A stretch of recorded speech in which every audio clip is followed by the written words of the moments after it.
Now, before I get on out of here for the weekend, let's go to the calls, please, at 888-SAS-5303. That's 888-727-5303. Let's go to Mr. McNotch from Nimbasa. Are you there, Mr. McNotch? Hello, Talk to me. Mr. Blackman.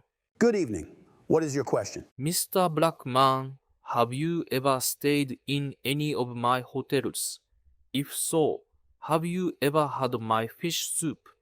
And if so, what are your thoughts on the fish soup? Have I ever stayed at any of your hotels? Man, I have stayed at your hotel once, and let me say this.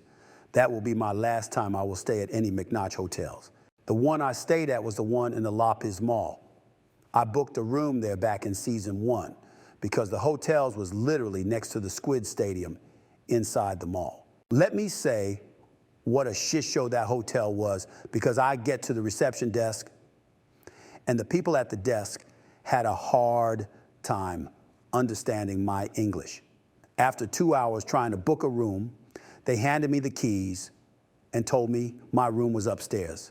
I walked around the lobby looking for the elevator, only to be told that I have to take the mall elevators to the escalators to get to my room. I walked outside the hotel and walked to the nearest elevators in the mall, and guess what happened next? Those elevators were out of order, which gave me 2 choices. I can walk my ass over to the elevators across the other side of the mall, or walk to the escalators that is also far away from the hotel. I took the escalators, but it was a pain in the ass to deal with the luggage I brought with me. As soon as I got to my room, I was very disappointed on how much room space there was in that room. I felt like there was more room in my luggage than the room I was staying in. There were no windows in that room either, which made me feel like I was suffocating, like when Mrs. Russ died from having too much sex. As for the fish soup, it gave me fucking food poisoning that night.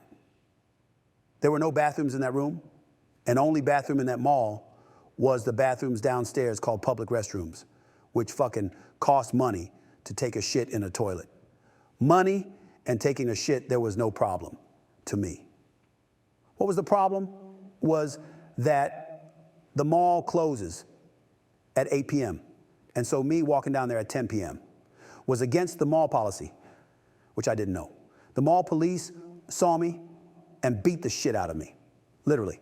The shit was all over the floors, the walls, on their batons. The floor was like the chocolate river from Charlie and the Chocolate Factory. Now back to your last question. The fish soup was actually good and worth the food poisoning.